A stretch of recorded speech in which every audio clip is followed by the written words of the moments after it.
Jenny, Jenny, yeah. Climb the ladder from the bottom floor. Now they see my name on every. இந்த சந்துரு இந்த criminals இவங்க பண்ண முக்கியமான வேலை என்ன அப்படின்னா, அசிங்கத்தனமான செயல் அப்படின்னா, ஜெனி கல்லூரியில் வேலை பார்த்து கொண்டிருந்தாங்க இல்லையா, அப்போ ஜெனி வந்து ஒரு ஸ்டூடெண்ட்டை கூப்பிட்டு வார்ன் பண்ணாங்க இல்லையா, அவங்க அப்பா கிட்ட கம்ப்ளைண்ட் பண்ணாங்க இல்லையா. ஸோ அதே போலீஸ் செல்வராஜ், அவருடைய பையன் அருண், ஸோ இவங்க 2 பேரும் சேர்ந்து என்ன பண்ணுறாங்க அப்படின்னா, ஜெனி மேலே ஒரு பொய்யான கம்ப்ளைண்ட் கொடுக்குறாங்க. அதாவது ஜெனி வந்து தன் மகனை காதலிப்பதாகவும் அபியூஸ் அப்படிங்கிற மாதிரி சொல்கிறாங்க. 2 பேருக்கும் திருமணம் நடந்து விட்டது, ஊரை விட்டே ஓடிட்டாங்க அப்படின்னு இப்படி ஒரு பொய் கதையை ஜெனி மேலே சுமத்துறாங்க அப்படின்னு சொல்லலாம்.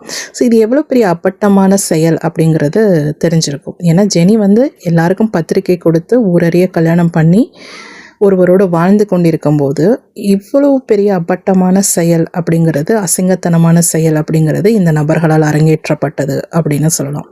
சினிமாவை மிஞ்சிய நிஜ சம்பவம், அப்படி தானே.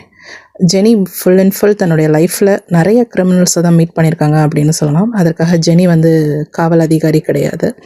பட் தன்னை சுற்றி நிறைய கிரிமினல்ஸை தான் லைஃப்பில் மீட் பண்ணிக்கிட்டே இருக்காங்க அப்படின்னு சொல்லலாம். ஸோ இதில் யாரை நம்புறது அப்படிங்கிறத நம்ம தான் யோசிக்கணும்.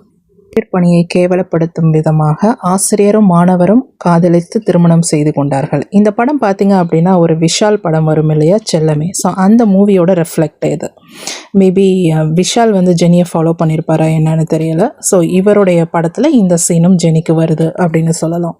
கல்லூரி மாணவருடைய ஓட்டம், மாணவரும் ஆசிரியரும் திருமணம் செய்து கொண்டனர் அப்படிங்கிற நியூஸ் வந்து வைரல் ஆகுது, புரளியாகுது அப்படின்னு சொல்லலாம். ஜெனி போகிற இடம்லாம் பப்ளிக் ஹராஸ்மெண்ட், டீசிங் அப்படிங்கிறது நடந்துக்கிட்டே இருக்குது. ஈவ் டீசிங் கண்டினியூஸாக. ஜெனியோட வீட்டுக்கு முன்னாடி பார்த்தீங்க அப்படின்னா அன்னெசரி, யாருனே தெரியாது பசங்க கூட்டம் வந்து அக்கான்னு கூப்பிடுறது, இல்லை கேட்டை தட்டுறது, இந்த மாதிரி அவங்க தனிமையில் இருந்த காலகட்டத்தில் அவங்களுக்கு வந்த துயரங்கள் அப்படின்னு சொல்லலாம். அதாவது ஒரு பெண் தனியாக வாழ முடியாது அப்படிங்கிறத இந்த நபர்கள் ஊர்ஜிதப்படுத்துகிறாங்க அப்படின்னு சொல்லலாம். என்னுடைய கேள்வி, இவர்களும் தாய் அக்கா அதாவது பெண் உறவில் இருக்கக்கூடியவர்கள் தானே, அவர்களுக்கு மட்டும் எப்படி இந்த மாதிரி ஒரு எண்ணங்கள் வருது அப்படின்னு கேட்டோம் அப்படின்னா, இவர்கள் பழகக்கூடிய சூழ்நிலை, பணத்திற்காக எதையும் செய்யக்கூடிய மனநிலை, ப்ளஸ் பார்த்திங்க அப்படின்னா போதை வஸ்துக்கள். ஸோ இவர்களுடைய சப்போர்ட் இதனால தான் இவங்க இந்த மாதிரி வேலைகள் அப்படிங்கிறத பண்ணுறாங்க. ஸோ இவங்களை எல்லாத்தையும் நம்ம என்னன்னு சொல்லலாம், இம்மெச்சூர் பீப்புள், வயது மனநிலை முதிர்வு இல்லாதவர்கள் அப்படின்னு தான் சொல்லலாம். ஸோ ஜெனியும் அப்படி தான் திங்க் பண்ணிவிட்டு இவங்க எல்லாரையும் கடந்து தான் வராங்க அப்படின்னு சொல்லலாம். அடுத்து இந்த கிரிமினல்ஸ் பண்ணக்கூடிய வேலை பார்த்திங்க அப்படின்னா, ஜெனியினுடைய குடும்பத்தின் மீது, ஜெனியினுடைய அப்பா தம்பியின் மீது தவறான வழக்கு போடுவது, அதாவது போதை வஸ்து, ட்ரக்ஸ் கேஸ், இந்த மாதிரியெல்லாம் போட்டு அவங்களுடைய இமேஜை ஸ்பாயில் பண்ணிகிட்ருக்காங்க அப்படின்னு சொல்லலாம். ஸோ மிகப்பெரிய சித்திரவதைக்கு ஜெனியும் ஜெனியினுடைய குடும்பமும் உள்ளானது அப்படின்னு சொல்லலாம். ஸோ எவ்வளோ பெரிய வன்மம் ஜெனியின் மீது இருந்திருக்கும் அப்படிங்கிறது தான் உண்மையான விஷயம். இது யார் பண்ணுறாங்க அப்படிங்கிறது தான் ஜெனி ரொம்பவே மும்முரமாக இருக்காங்க கண்டுபிடிக்கிறதுக்கு அப்படின்னு சொல்லலாம். ஏன்னா ஜெனி பிறந்ததிலிருந்து அவங்க வளரக்கூடிய காலகட்டம் வரைக்கும் இதை தொடர்ந்து நடந்துக்கிட்டே இருக்கு இல்லையா. ஸோ ஜெனி தன்னுடைய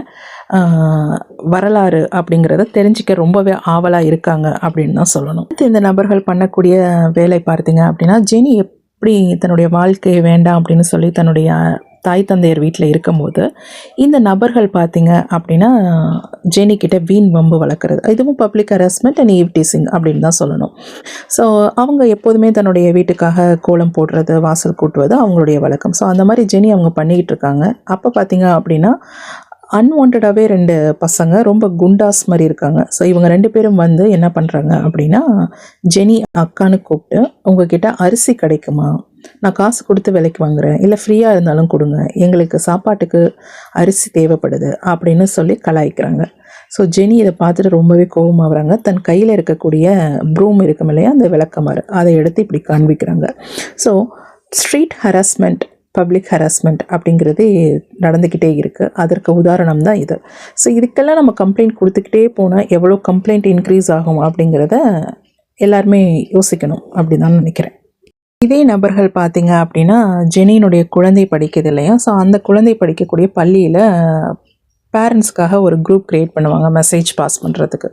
ஸோ அந்த குரூப்பில் இந்த சந்துருவனுடைய ஆட்கள் என்ன பண்ணுறாங்க அப்படின்னா, ஒரு போலியான ஐடி, அதாவது ஜெனியினுடைய குழந்தை பெயரிலேயே உருவாக்கி அதில் என்ன பண்ணுறாங்க அப்படின்னா, தங்களுடைய வீடியோக்களை, தவறான வீடியோக்களை, அதாவது லுங்கியை போட்டு அந்த வீடியோவில் பெண் ஆடுவது போல் வீடியோ எடிட்டிங் செய்து அதை பள்ளியினுடைய வளாகத்தில் குரூப்பில் மெசேஜ் பண்ணுறாங்க. ஸோ இதை பார்த்துட்டு ஜெனி கோவம் அடைஞ்சு பிரின்ஸிபால் கிட்ட கம்ப்ளைண்ட் பண்ணுறாங்க.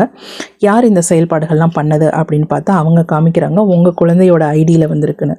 அவங்க சொல்கிறாங்க, என் குழந்தைக்கு செல்லே தெரியாது, செல்ஃபோனும் தெரியாது, எப்படி 4 வயது குழந்தை 3 வயது குழந்தை இந்த வேலை பண்ணும் அப்படின்னு கேள்வி கேட்குறாங்க. அப்புறம் பார்த்தீங்க அப்படின்னா இது பண்ணது அந்த சந்துருவனுடைய ஆட்கள் அப்படிங்கிறது தெரிய வருது. ஏன்னா ஜெனி கண்டுபிடிச்சிட்டாங்க, அந்த லுங்கி அதனுடைய எடிட்டிங் டான்ஸ் வரும்போதே இது அவனுடைய செயல்பாடு தான் அப்படிங்கிறது. ஜெனியோட லைஃப்பில் ஜெனியோட ரிலேட்டிவ்ஸ்லாம் என்னென்ன தப்பு பண்ணுறாங்களோ அது எல்லாமே ஜெனிக்கு வருது. ஸோ அவங்க என்னென்ன தப்பு பண்ணுறாங்களோ அது எல்லாத்தையும் ஜெனி மேலே பழியை போடுறாங்க அப்படின்னு சொல்லலாம்.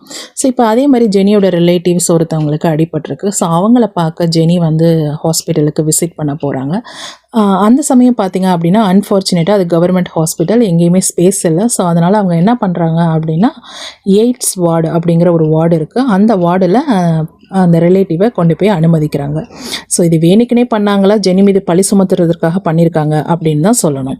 விசிட் பண்ணிவிட்டு பார்த்துட்டு அவங்களுக்கு எல்லாம் ஆறுதல் சொல்லிட்டு ஜெனி வெளியில் வராங்க. அப்படி வெளியில் வந்தோன்னே இந்த சந்துரு கிரிமினல்ஸ் குரூப் என்ன பண்ணுறாங்க அப்படின்னா, ஜெனி வந்து ஒரு தப்பான பொண்ணு, விபச்சாரி, எய்ட்ஸ் இருக்குது பாருங்கள், இந்த பொண்ணை யாரும் கல்யாணம் பண்ணாதீங்க, நல்ல வேளை நான் தப்பிச்சிட்டேன், இந்த பொண்ணு வந்து ஒரு தமிழில் சொல்லுவாங்க இல்லையா, அந்த வார்த்தைகளை சொல்லி இந்த பெண்ணுக்கு ஒரு போஸ்டர் அப்படிங்கிறத க்ரியேட் பண்ணுறாங்க. ஸோ பொதுமக்களிடத்தில் அதை பப்ளிசிட்டி பண்ணுறாங்க அப்படின்னு சொல்லலாம்.